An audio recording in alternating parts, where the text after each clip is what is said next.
Alors, c'était la Megillat Esther la semaine dernière. Et là-bas, c'est écrit que pourquoi les enfants d'Israël ils ont été punis. Mipene Shineenu, Misirudato Sheloto Rachar. Achashverosh, il a fait un festin. Et le peuple d'Israël, il a profité de ce festin. Et là, on va rentrer dans une halakha qui est intéressante, ce qu'on appelle Bishul Goy. C'est quoi Bishul Goy? Des aliments qui sont cuits par un non-juif. Est-ce qu'on a le droit de les consommer ou pas? On sait que d'après la Torah, il y a écrit nulle part qu'on n'a pas le droit de profiter d'un plat qu'a cuisiné un non-juif. Il y a un non-juif. Un plat cachère. Bien entendu, un plat qui est cachère, qui est cuisiné par un non-juif, d'accord, il n'a pas d'interdiction thoraïque. Sauf que les sages ils sont venus, ils ont dit écoute, si maintenant on autorise de consommer des plats cuisinés par des non-juifs, lorsque ces derniers sont cachers, qu'est-ce qui va se passer? Mon voisin de palier, il va m'inviter chez lui à manger, il va me dire tout est cachère. Je vais manger la daf chez moi. D'accord? T'inquiète pas.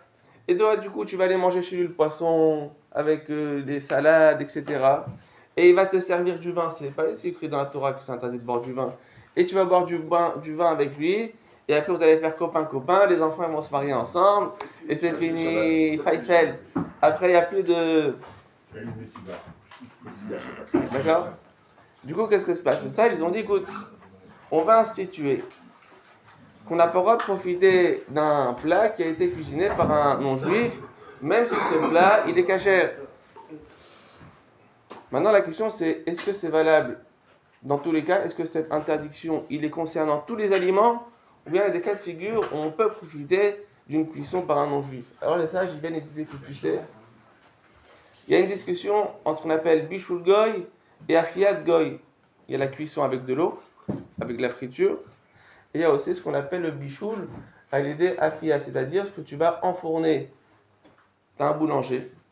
Le boulanger il fait du pain. Est-ce qu'il y a un juif qui vérifie comment il fait le pain? Et quand tu vas acheter ce pain, peut-être qu'après tu vas être amené à t'asseoir avec lui pour manger ce pain et ça va créer ça va tisser des liens. La réponse, non. Le pain, quelque chose qui est enfourné et qui est vital pour que l'homme puisse subsister. Sur ça, il n'y a pas la xéra. Les sages, ils n'ont pas institué, d'accord, ce décret de ne pas profiter d'un pain qui a été cuit par un non-juif.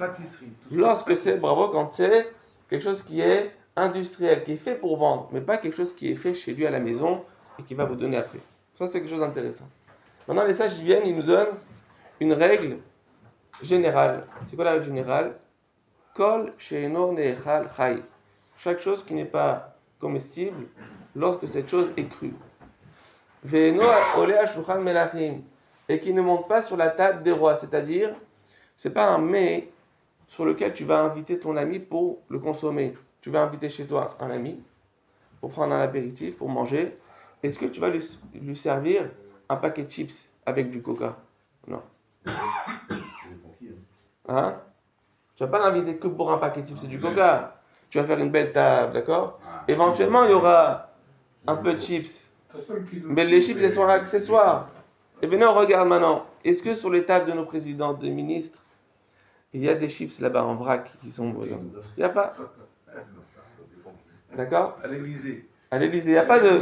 Il y a des bouteilles d'eau. Il y a du bon vin. Le problème, c'est qu'on n'est pas allé beaucoup ces derniers temps. Alors, écoutez. Donc du coup, les sages ont dit, écoute, quelque chose qui se mange cru,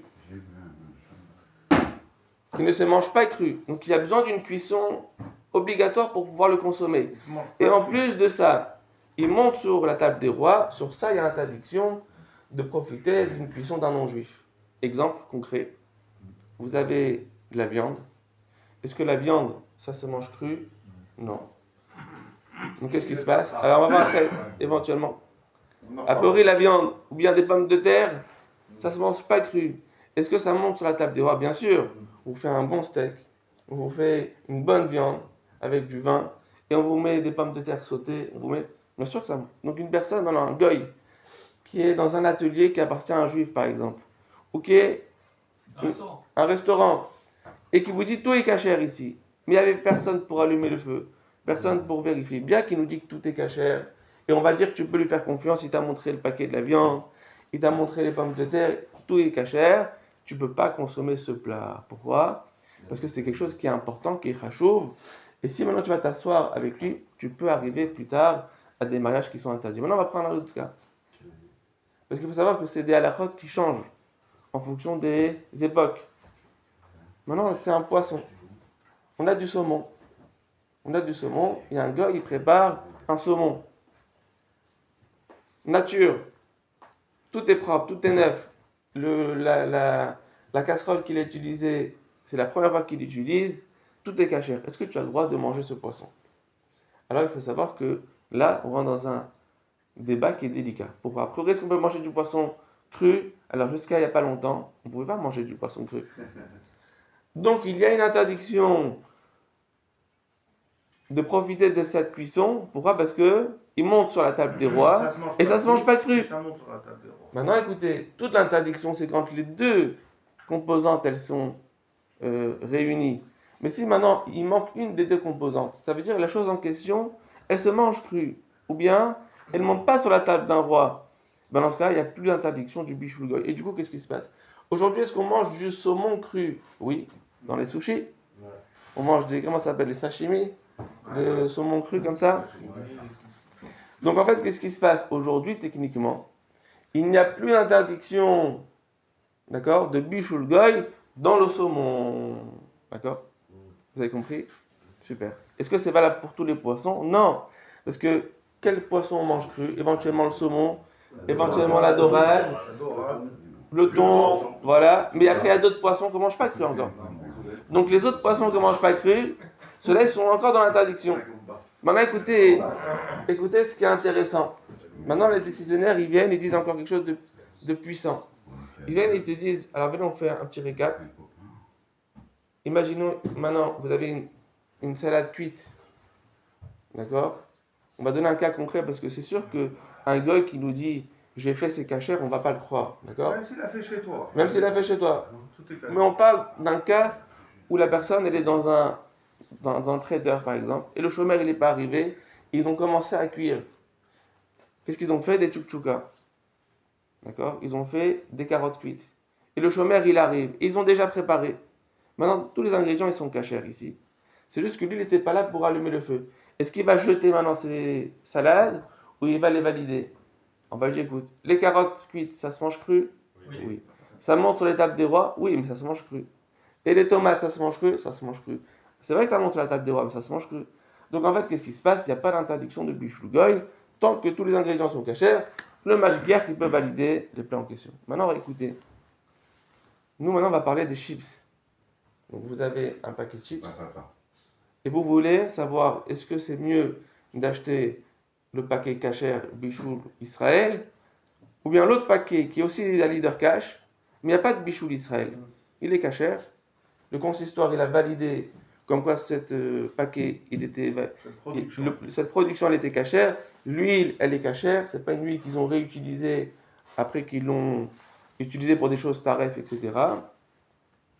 Et vous vous dites, est-ce que c'est mieux que j'achète le paquet bichoul Israël ou pas le paquet bichoul Israël? Avec tampon ou sans? Avec tampon ou sans. Deux écoles. Il y en a qui va te dire, écoute, la pomme de terre de manière générale, elle monte sur la table des rois. Alors je m'en fous maintenant que tu l'as fait frite et que les tables des rois, il n'y a pas de chips là-bas. D'accord? Pour consommer. Ça reste interdit. Il faut qu'il y ait un bichoul Israël. Pourquoi? Parce que la pomme de terre, ça ne se mange pas cru. Et ça monte sur la table des rois. Et l'autre qui va te dire, écoute, la pomme de terre, elle monte sur la table des rois. Pas sous cette forme. En tant que plat, mais pas sous cette forme d'apéritif. Et du coup, qu'est-ce qui se passe dans ce cas-là? La chips. Exactement. Donc dans ce cas-là, il n'y a pas d'interdiction de bichoul goy. Il n'y a pas besoin qu'il y ait un bichoul Israël, même s'il y a un bichoul goy, d'après certains décisionnaires, on peut se baser sur ça pour pouvoir consommer ces chips sans aucun problème. Ça, c'est si on veut quelque chose d'intéressant, le bichoul goy, quand est-ce que c'est important de faire attention ou pas? Et bien entendu, on a dit Shabbat, c'est quoi le problème du dor de Achashverosh? C'est qu'en fait, ils ont consommé, ils ont profité du repas de Achashverosh. Et c'est quoi profiter du repas de Achashverosh? On l'a dit, c'est se rattacher à l'arbre du bien, de la connaissance du bien et du mal. Comme on dit, d'où est-ce que c'est écrit Aman dans la Torah? Aminaret. Est-ce que c'est de l'arbre de la connaissance du bien et du mal que vous allez manger pour voir que vous êtes nus? C'est-à-dire que c'est un arbre où le bien et le mal, il est mélangé. On se dit, mais c'est pas très grave de manger, c'est cachère. Oui, mais l'ambiance autour, elle n'était pas cachère. Les femmes, là. Avec Achashverosh, l'ambiance, elle n'était pas cachère. Alors c'est vrai que ton assiette, elle était cachère avec le tampon. Et autour de toi, tous les gens qui étaient, l'ambiance, elle n'était pas cachère. Donc ça, c'était la faute des enfants d'Israël à l'époque de Achashverosh. C'est vrai que le repas, il était cachère, le vin, il était cachère, tout était cachère. Mais l'ambiance qu'il y avait autour n'était pas cachère. Et c'est sur ça que Haman, il a pu porter préjudice pour l'âme Israël.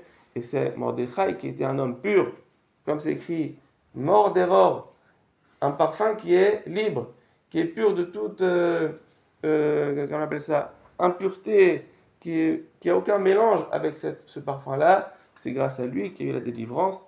Cette pureté, il a dit, ne profitez pas du michtet de Achashverosh. C'est vrai que c'est cachère. L'ambiance qu'il y a autour, elle vous amènera plus tard à une assimilation.